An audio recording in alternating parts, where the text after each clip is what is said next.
The Spanish announce table. All right, Tom, we were treated to another All Elite Wrestling event. They do a good job of that. They get online, they put something out. I mean, there is no reoccurring weekly TV shows yet, but they still do manage to give you at least some idea of some reason to care. Well, and even though they do not have that television right now, they do put out their YouTube videos being the Elite. They put out Cody Rhodes episode 1 of upcoming pay-per-view.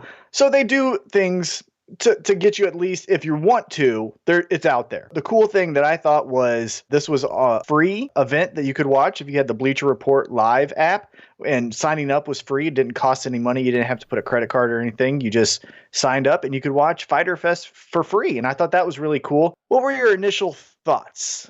What'd you come away feeling after the event was over? I come away with the feeling that professional wrestling has been taken over by comic book and video game nerds. I would agree, at least with the hardcore wrestling fans, right? You can still get the celebrity, hey, LeBron James thinks this is cool, he shows up to a WrestleMania kind of thing. But yeah, that hardcore, who are you other than just a pro wrestling fan? I'm a comic book fan. I play, all those stuff. It's been absorbed into the whole Comic-Con world.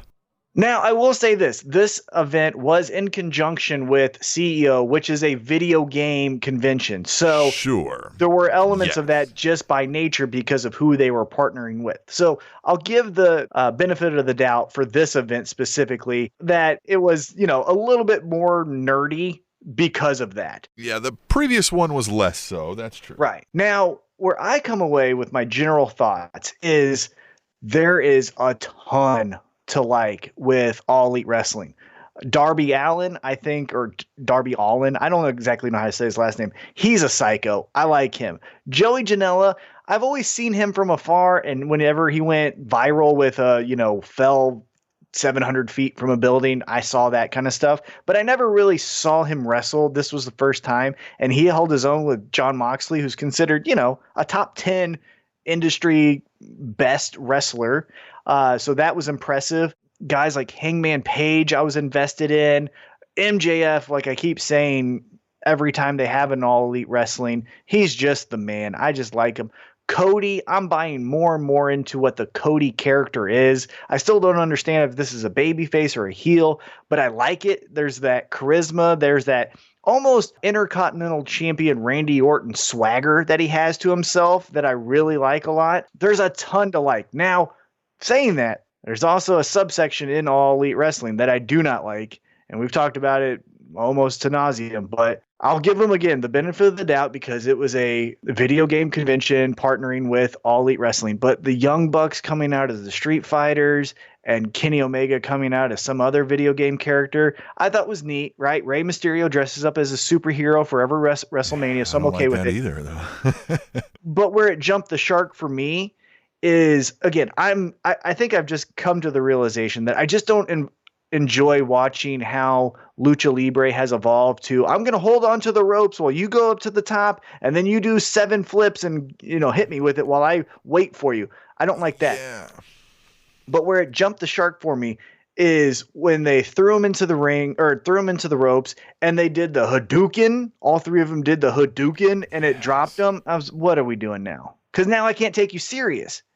Right? Like now I can't take the stakes serious. Now this is a comedy match. You might as well have Eugene out there hitting stunners and rock bottoms because you've jumped the shark. You're supposed to suspend your disbelief, obviously, because, the super kick wouldn't be landed all the time in a real fight. And I understand that.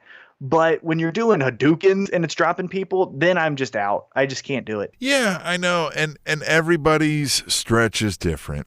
Right. So I want to allow, like I said, there isn't this like, well, that's not wrestling, I guess, in me. It's just that I'm like, I don't get why you think this is cool. I just don't get it. And I'm not going to get it. Like there's no, that's a hard thing to explain to somebody too, why you think something's cool. I mean, I do understand that as well.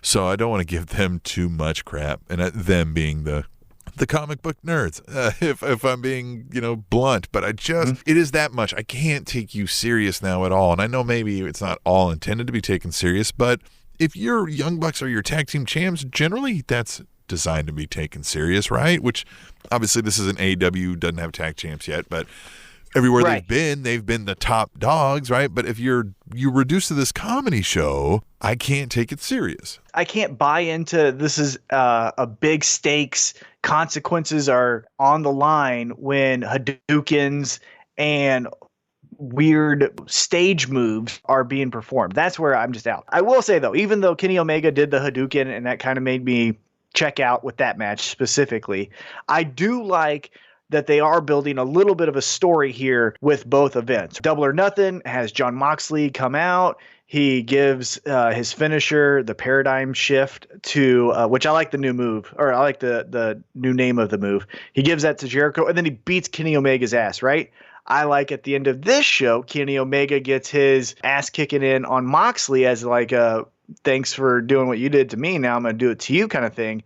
And so I like that. That left with a where does this go next kind of thing. We have All Out. I know we have a Fight for the Fallen, but their match is going to be at All Out, which is essentially their next big pay-per-view. That gave me something to look forward to. I will credit them on that. I will also credit them on they got rid of that horrible ring announcer. I can't remember his name, but that guy sucked, and he got replaced by Golden Boy.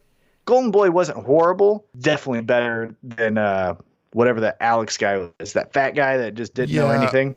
That reminds me of in-ring announcer Justin Roberts. And it hit me, and maybe I knew this before, but I forgot, that I think that guy sucks. I don't like his voice at all. I don't like the way he says things. Yeah, he's bad. He's terrible. He's a wrestling fan, so it's cool. Neat. You took a picture with Stone Cold when you were 14. We've had this conversation a million times, and it needs to be said here. Just because you're a good person doesn't mean you get the job. My grandma is the greatest person in the world. If she got the job to coach the New York Knicks in basketball, she should be fired after one half of a basketball game because she wouldn't be a good coach. Right. She's a great person. That doesn't mean she gets jobs because she's a great person. It makes no sense. I don't like that. Yeah, Justin Roberts and all that weird stuff. Yeah, Max. I hate the way he'll like. First of all, he threw like 3 Y's in the name John. Like what in the fuck? Now let's get into that. Let's leave on a positive note with our recap of Fyter Fest. I think we're both in agreement. The main event, Jon Moxley, Joey Janela. Yeah. Now, I checked out and I almost texted you this, but then I erased it as soon as that Moxley Janela match started. But I go, I don't know if this is for me. I think Cody's cool, but if the Young Bucks are going to be positioned as the main event and all that stuff, I don't know if this is for me. But then, as an old ECW at heart, that's my baby and always will be. They hooked me back in with that hardcore match. Jesus, did they get hardcore? Yeah, that was intense. I also do want to give a shout out. Yeah, Darby Allin, you're right, impressed me very much, and I'd never seen him before. The Cody Rhodes chair shot, because that was an accident and it was kind of unexpected, and kind of everybody was like, whoa, was that meant to be unprotected? It kind of has overshadowed the fact that Shawn Spears came in and did a heel turn and hit him with the chair. Everybody's kind of forgetting that. So there's an interesting angle there, and they're positioning him pretty high then to be doing this to Cody. And there's seeds planted to that. So if you follow Shawn Spears on Twitter, you'll see he tweeted out a part of one of those YouTube videos, Cody Rhodes saying, Shawn had essentially this is the backstory to it. Shawn had a promo video that he signed with All Elite Wrestling. It's shown, and then you see that Cody Rhodes is watching that video, and then Cody's reaction to his executive or partner or whoever that guy is, he goes, man, that's really good. He'll be a good hand. I think he'll teach the young guys a lot of stuff. Essentially just dismissing him as like a real player on the roster. And so Shawn Spears shared that, essentially saying like, this is why I did it, because this motherfucker doesn't think I'm worth his time. So I like that. Before we get back to that Joey Janela, Jon Moxley match, because we will dive into that a little bit deeper. The unprotected chair shot. This is one thing where All Elite Wrestling confuses the shit out of me. I don't get it. I don't understand it. I'm confused all the time, which maybe that's by design. We have the event. Then we do these like post-fight news conferences like they do in the UFC, which is fine. But sometimes they're in character and then sometimes they're not. And I don't know what's going on. Like MJF comes out and he's like, Sean Spears is an asshole. And I'm paraphrasing here, but Sean Spears is an asshole. If he ever beats up my friend again, I'll punch him in the mouth. I want to fight him next chance I get. But then you have Tony Khan and the Young Bucks saying, oh, that was supposed to be gimmicked. We gimmicked that chair. So wait a minute. You knew that Cody was going to get hit in the head with a chair? Then Young Bucks, why didn't you stop them? Yeah, there is no clear. It sounds like they're allowed to just go out and do what they want. Which is fine to a certain point, but then as an audience member, I don't know what you're ever saying to me. And that's not a good thing. I should at least know, like, this is storyline, and oh shit, this isn't. Yeah, how about if you have real press there, you don't do the gimmicks? Yeah, if it's real press asking real questions. What was the attendance tonight? Sports Illustrated is there. Yeah. You don't do the gimmicks. Yeah, Fightful.com. If they're there, answer it as who you are. But if you're doing gimmicks, then have an All Elite Wrestling personality interviewing you or something.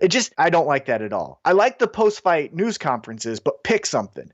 Either pick being in character or pick doing it as a shoot, but don't blend the like, I want to beat him up, but that was a gimmick chair. That makes no sense. You guys you're talking out of both sides of your mouth, and that makes for a confusing product. But anyhow, Jon Moxley, Joey Janela. Okay, so I think the big spot, at least for me, is Christ almighty. Joey Janela gets his shoes and socks taken off of him and goes feet first into thumbtacks. Oh, yeah. Thumbtacks. Oh, and how cool of a spot. How cool of a spot was after Jon Moxley hits his finisher on Joey Janela, he spits a thumbtack out of his mouth. Oh, that was so cool. And they did it really well to where, one of my criticisms, if you go back and you watch the ECW matches of Sabu versus Terry Funk, for example, is there was a lot of like big spot, right? Like, I'm going to throw you into the barbed wire, but now let's kind of hold each other's heads and we're going to move to the next spot. And then we do that spot. This one was a wrestling match that also had hardcore elements. I enjoyed how they put together the match.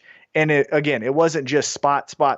Oh, that makes me cringe. That looks like it hurts. It was a wrestling match. And oh shit, did he go back first into barbed wire? It was really well done. I thought it was their best All Elite Wrestling match outside of, a straight one-on-one competition that they've had in their 2 shows. Now, I know it's only 2 shows, but I thought it was the most impressive match they've had so far. I agree. And Moxley, he's doing well in that, right? Like, he's keeping the attention out. He's keeping up He's living up to the hype, if you will, of being that, like, hey, you got to watch this guy. Like, look what he'll do. I just worry, does that company having to continue to now push the envelope to get weirder, to get harsher, to get heavier, right? It's the Mick Foley routine, right? Like, at what point does he got to damn near kill himself because we're like, seen it? Right.